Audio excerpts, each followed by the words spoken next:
royaume des nuages magiques. Léo était un petit garçon curieux qui adorait observer le ciel.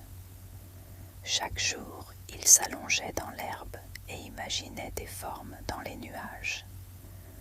Tantôt, il voyait un dragon, tantôt un lapin ou un château. Soir, alors que le soleil commençait à se coucher, il remarqua un nuage un peu différent des autres.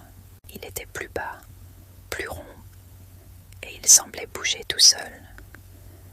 Intrigué, Léo plissa les yeux. C'est alors que le nuage descendit encore plus près, jusqu'à flotter juste devant lui. « Bonjour, Léo », dit une voix douce. Léo sursauta. Un nuage qui parle. Impossible. Et pourtant, le petit nuage blanc lui souriait. « Je suis Fluffy, un nuage magique. Veux-tu visiter mon royaume ?» Le cœur de Léo se mit à battre fort d'excitation. Il hocha la tête. D'un coup, une fine brume l'enveloppa et il se sentit devenir léger, aussi léger qu'une plume. Fluffy l'entraîna doucement vers le ciel et en quelques instants, ils traversèrent un voile de brume scintillante.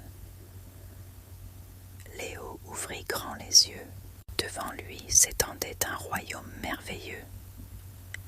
Il y avait des châteaux moelleux faits de nuages roses et dorés, des ponts arc-en-ciel qui reliaient des îles flottantes et des nuages en forme d'animaux qui sautaient joyeusement. « Bienvenue au royaume des nuages magiques », dit Fluffy en riant. Léo courut sur un sol duveteux qui ressemblait à de la barbe à papa. Tout était doux, léger et surtout magique. Mais soudain, un énorme soupir retentit.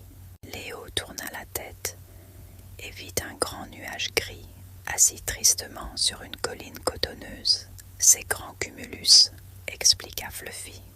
« Il est triste parce qu'une tempête a tout mélangé dans notre royaume. Nos nuages n'ont plus de belles formes et nous n'arrivons plus à en créer de nouvelles. » Léo observa autour de lui et comprit le problème. Au lieu des magnifiques formes qu'il voyait d'habitude dans le ciel, tout ressemblait à de gros tas de mousse sans forme précise. Mais « Vous pouvez reformer les nuages, non ?» demanda-t-il. « Nous avons essayé », répondit Fluffy en secouant la tête, mais à cause du grand vent, ils s'éparpillent à chaque fois. Léo réfléchit un instant, puis il eut une idée. Il s'agenouilla et attrapa une poignée de nuages du bout des doigts. C'était comme de la pâte à modeler. Alors, il commença à façonner une tête, un long cou, des ailes. Regardez, un dragon. Les nuages autour de lui poussèrent des exclamations émerveillées. Encouragé, Léo continua.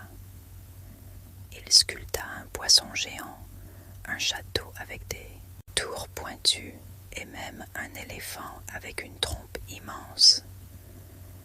Petit à petit, les autres nuages s'approchèrent et l'imitèrent. Fluffy créa un papillon. Grand Cumulus modela une baleine. Et bientôt, tout le ciel fut rempli de nouvelles formes fantastiques. « Bravo, Léo !» s'exclama Fluffy. « Grâce à toi, nous avons retrouvé notre magie. » Grand Cumulus sourit pour la première fois depuis longtemps. Il souffla doucement sur les nouveaux nuages pour qu'ils restent bien en place malgré le vent.